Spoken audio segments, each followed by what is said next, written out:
Assalamualaikum warahmatullahi wabarakatuh. Perkenalkan, nama saya Indah Wahyu Andila dari jurusan Teknologi Informasi, Program Studi D4 Teknologi Rekayasa Perangkat Lunak, Politeknik Negeri Padang. Pada kesempatan kali ini, saya akan membahas dan menjelaskan tentang sebuah jurnal, yaitu Scientific Journal of Informatics, yang berjudul Sistem Pakar untuk Penentuan Jenis Lensa Kacamata Menggunakan Metode Forward. Nah, sebelum masuk ke dalam isi jurnal, kita akan mengenal dulu apa itu jurnal tersebut. Nah, apa itu Scientific Journal of Informatics, Sistem Pakar untuk Penentuan Jenis Lensa Kacamata menggunakan metode forward chaining? Nah, Scientific Journal of Informatics, Sistem Pakar untuk Penentuan Jenis Lensa Kacamata menggunakan metode forward chaining merupakan salah satu paper dari Scientific Journal of Informatics yang berisikan pengimplementasi teknologi AI atau Artificial Intelligence, yaitu menggunakan metode forward chaining dalam menentukan jenis lensa kacamata. Nah, jurnal ini dibuat pada bulan November tahun 2016.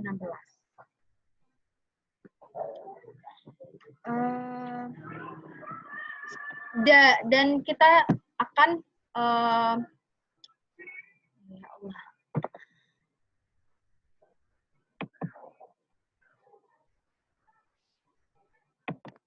Tujuan dari jurnal ini adalah untuk membangun sebuah sistem pakar yang efektif untuk memudahkan dalam melakukan penentuan jenis lensa kacamata menggunakan metode forward chaining. Hasil akhir dari jurnal ini adalah sebuah sistem pakar yang telah tervalidasi dan teruji dengan tingkat akurasi sistem sebanyak 75,7%. Nah, sebelum masuk ke dalam isi jurnalnya, kita terlebih dahulu mengenal apa itu metode forward chaining. Nah, metode forward chaining ini merupakan metode pencarian atau penarikan kesimpulan yang berdasarkan pada data atau fakta yang ada menuju ke kesimpulan. Penelusuran dimulai dari fakta yang ada lalu bergerak maju melalui premis-premis untuk menuju ke kesimpulan atau bottom-up reasoning. Forward chaining melakukan pencarian dari suatu masalah kepada solusinya. Inti dari metode forward chaining ini adalah pengumpulan fakta dan lalu bergerak maju untuk menemukan solusi dari masalah tersebut. Nah, pada penelitian ini, jurnal ini merancang sistem pakar yang akan menghasilkan solusi berupa lensa korektif dengan menggunakan metode forward chaining. Lalu, metode forward chaining ini memiliki jenis sistem yang dapat menggunakan metode forward chaining. Yang pertama adalah sistem diwakili oleh salah satu atau lebih kondisi. Yang kedua, untuk setiap kondisi, sistem mencari beberapa aturan dalam basis pengetahuan yang sesuai dengan kondisi di bagian if. Nah, yang ketiga, setiap aturan dapat menghasilkan kondisi baru, kesimpulan yang diminta pada bagian itu.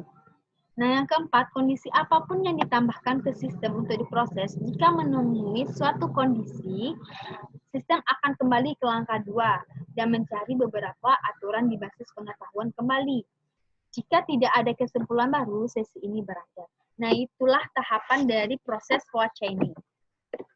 Nah, bagaimana penerapan dari metode forward chaining ini ke dalam jurnal Scientific of Informatics, penentuan lensa kacamata menggunakan metode forward chaining ini. Nah, metode yang digunakan dari jurnal ini memiliki beberapa tahapan. Yang pertama, tahapan dalam pengumpulan data terbagi dari 4 tahapan, yaitu melakukan studi pusaka, perumusan masalah, pemecahan masalah, dan penarikan kesimpulan. Nah, pada tahapan studi pustaka adalah tahapan untuk mengkaji literatur yang relevan yang akan digunakan untuk mengumpulkan data dan informasi yang dibutuhkan dalam penelitian. Nah, data yang diambil di dalam jurnal ini merupakan data yang telah dikumpulkan atau didapatkan dari objek yaitu Optik Wijaya Kusuma dan Optik Sekaran. Nah, langsung saja kita masuk ke dalam tahapan berikutnya yang lebih berkaitan dengan artificial intelligence atau sistem pakar.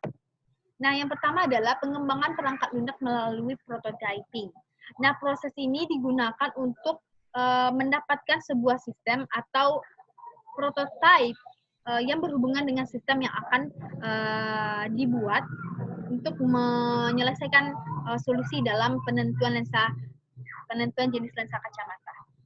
Nah, pada tahapan ini kita mendapatkan sebuah prototype dari sistem, yaitu seperti yang ada di PowerPoint. Nah, di sini kita jelaskan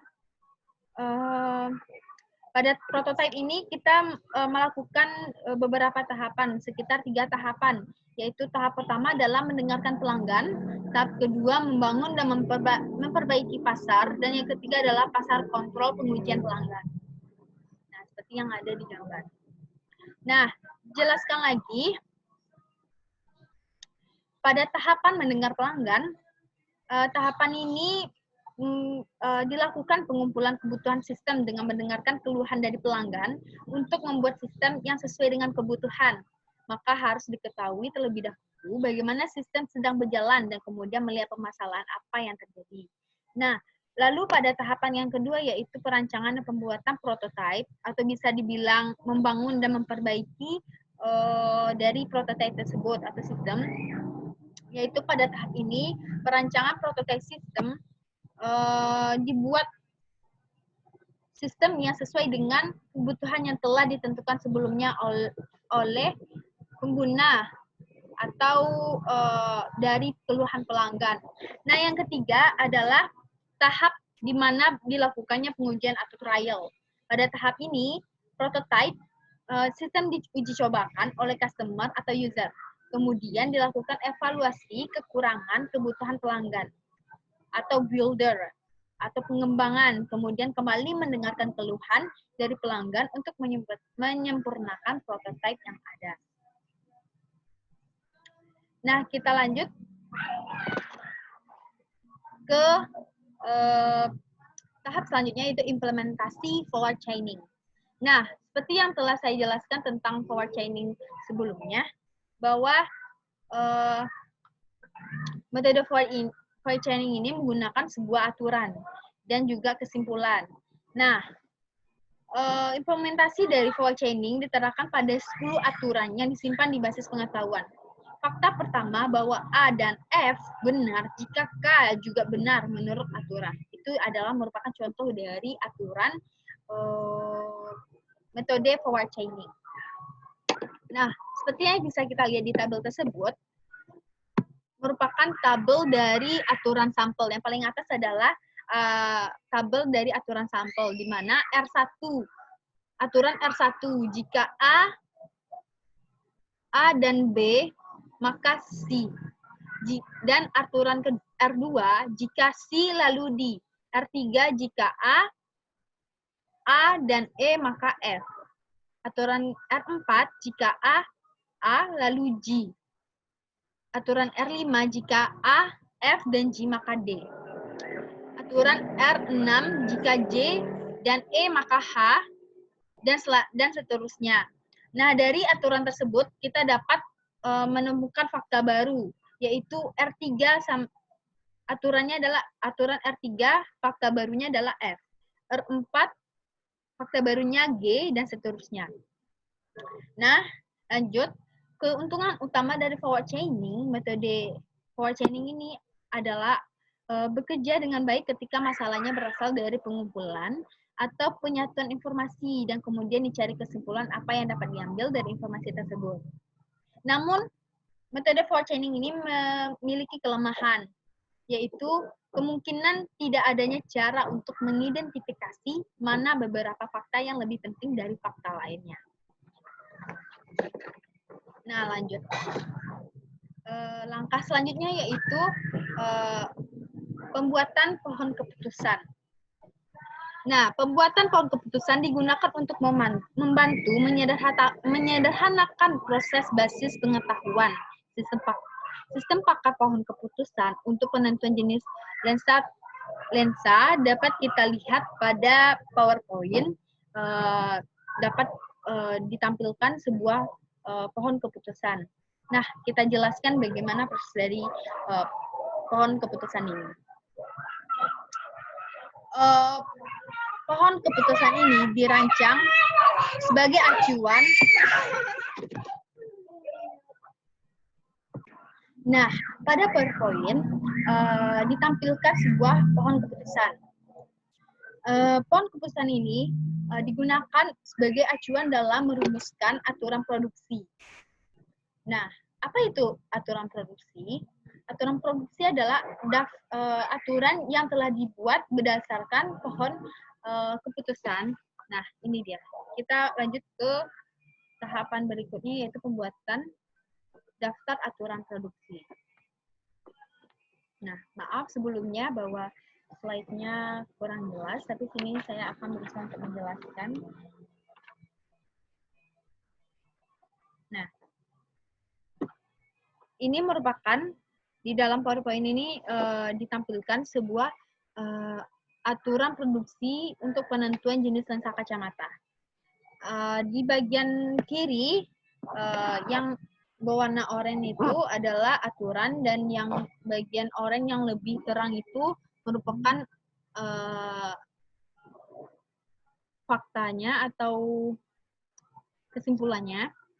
Nah, pada aturan R1 dijelaskan jika gejala sering terasa pusing saat membaca dan penglihatan kabur saat melihat objek yang jauh, dan sering kali tidak menyadari objek yang jauh, dan sering mengedipkan mata saat merasa pegal, dan sering menggosokkan mata. Kemudian diagnosisnya adalah miopia atau D1, seperti yang ada di pohon keputusan, yaitu D1. Maka diagnosanya adalah miopia.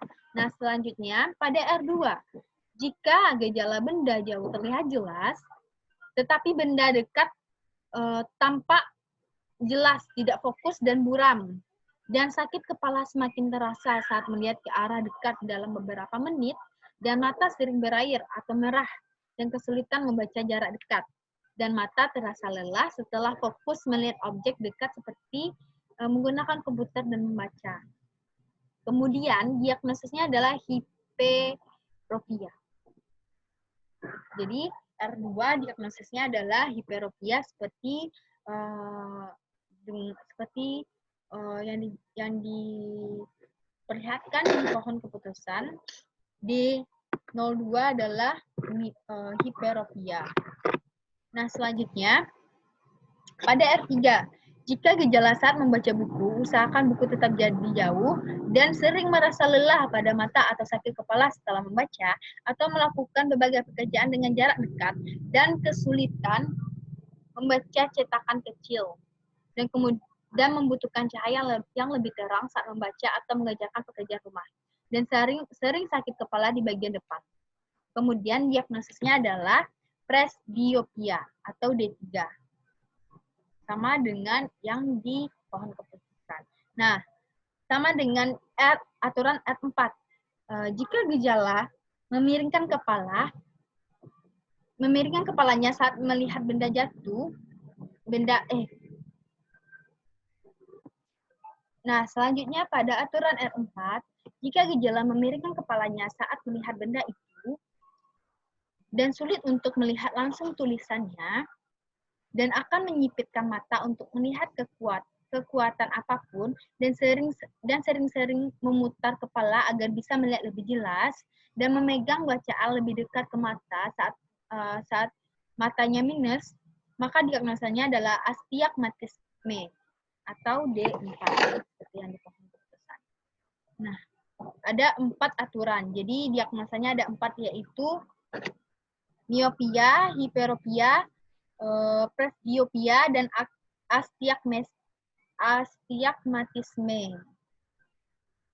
Nah, untuk mendeskripsikan alur proses data yang terdapat pada aplikasi sistem pakar, untuk penentuan jenis lensa kacamata, maka dibuatlah data flow diagram atau DFD atau DFD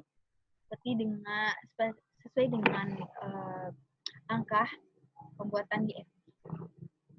Nah, ini dia diagram data flow diagram dari sistem yang akan dibuat.